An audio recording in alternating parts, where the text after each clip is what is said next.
Hey, this is Chris Park from Orchid Games. This is a video primarily for one of our backers who's commissioned this new arc, which is called the Orchid. And so we've got the Rorqual Hygira, or however you say it, the Arc 1, and now we've got the Orchid here. Blue is finished painting this, and we, whoopsies. Um, and we're now into the position of actually showing this in-game-ish. We have it so you can select it on the profile screen, but same as with the Rorqual, the one that you select doesn't actually appear in-game yet. That will be changing soon. Now, this is kind of a last approvals video is one of the main things. So the backers not previously been able to see, what glows or how.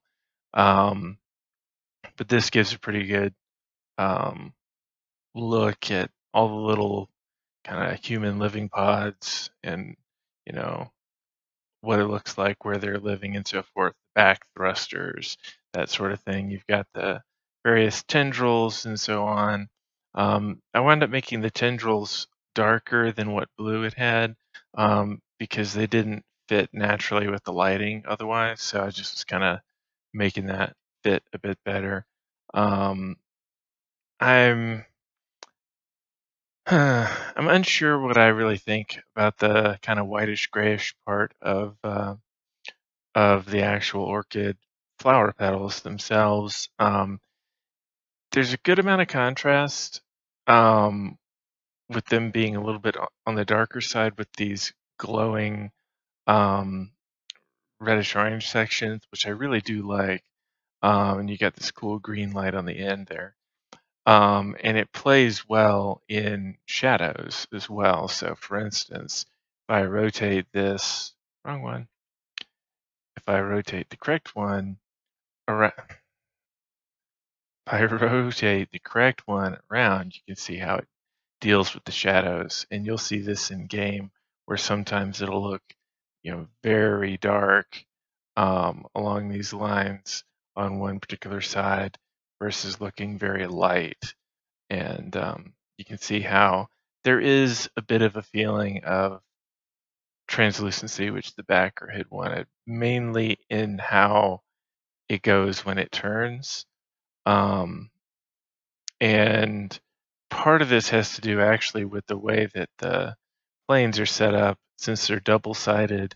When one of the sides gets lit, they both light up, which is actually a really clever poor man's way of doing translucency without doing like a bunch of post effects or something. And it also makes it so that when one side is darker, we're getting these blue shadows that are coming through there. So overall, I'm pretty happy with that. I guess mainly my question would be is if we should adjust the curves on this so that it starts out naturally wider, but you'll lose some of the translucent effect if we do that. The um, upper mid-range grays that blue has as the default here make it so that it plays really well with the false translucency. But it makes it so that under, let's say, average conditions, it's going to trend towards being more in that middle gray, which you may or may not be happy with. I don't know. But then it gets, to me, that makes it look even more special when it kind of illuminates when it's in full light. So that's going to be kind of a tune to taste thing, whether we make this lighter or not. Um, that's going to be kind of a question for the backer. If any of these lights are too bright is another question. I went with it this way because it does help it look more fancy.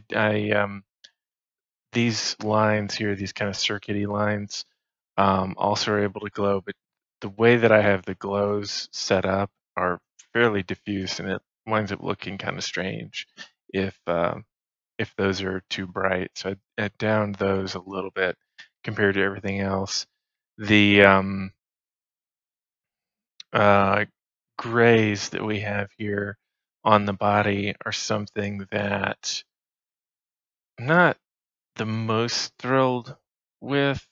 I'd kind of like to see a softer blue gray in there, or like I did here, kind of a reddish gray.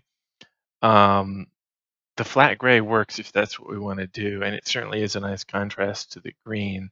I wouldn't go with the green gray, um, but it can look a little more steelish if it's got a little bit of blue in there, which this one does right where I'm pointing, even though it doesn't look like it does. It does. Um, but it provides some nice contrast. You can see how the various uh, bits of lighting bounce off of stuff, or seem to anyway. So a lot less actually going on here with the lighting than seems to be. It's all um, poor man's cleverness to work on a wider range of graphics cards. So from a technical standpoint, and from a modeling standpoint, I'm really happy with how this has turned out. In terms of final tuning, which would be stuff that I mess with the textures, that's what this video is for, is to see if the backer has any thoughts on that. So, all right, thanks for watching.